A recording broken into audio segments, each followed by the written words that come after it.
ജീവപുസ്തകത്തിൽ പേരെഴുതി കാണാത്ത ഏവനെയും തീപ്പൊയ്ക തള്ളിയിടും. തീപ്പൊയ്ക രണ്ടാമത്തെ മരണം. അത് ആമേൻ നരകത്തിൻ്റെ ചില പ്രത്യേകതകൾ കാണിക്കുന്നു. ഒന്ന്, ചാകാത്ത പുഴുക്കളും കെടാത്ത തീയുമുള്ള സ്ഥലത്താ ചെന്ന് വീഴുന്നത്. രണ്ട്, അവിടെ കരച്ചിലും പള്ളികടിയുമുള്ള സ്ഥലത്തിലേക്കാണ് പോകുന്നത്. വെളിപ്പാട് പുസ്തകം 14-10 ദൈവക്രോധ മദ്യം കുടിക്കേണ്ടി വരുമെന്ന് അവിടെ എഴുതിയിട്ടുണ്ട്.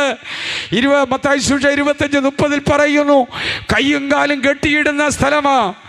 മാർക്കോസ് 9:49 പറയുന്നു, ഉപ്പിനാൽ അവിടെ തീയെ കൊണ്ടുപ്പിടും. ഇങ്ങനെയൊക്കെയുള്ള യാതന അനുഭവിക്കുന്ന ഒരു സ്ഥലത്തിലേക്ക് മനുഷ്യനെ ആക്കുന്ന ഒരു മണ്ഡലമുണ്ട്. ഇന്ന് രാത്രി വായിച്ചു കേൾക്കപ്പെട്ട ദൈവത്തിൻ്റെ വചനത്തിൻ്റെ 4-ാമത്തെ ശബ്ദമായ കർത്താവ് തൻ ഗംഭീര നാദത്തോടും പ്രധാന ദൂതൻ്റെ ശബ്ദത്തോടും ദൈവത്തിൻ്റെ കാഹളത്തോടും കൂടെ മധ്യാകാശത്തിൽ വരും. അന്ന് എടുക്കപ്പെടുന്നവർ ഭാഗ്യവാന്മാർ.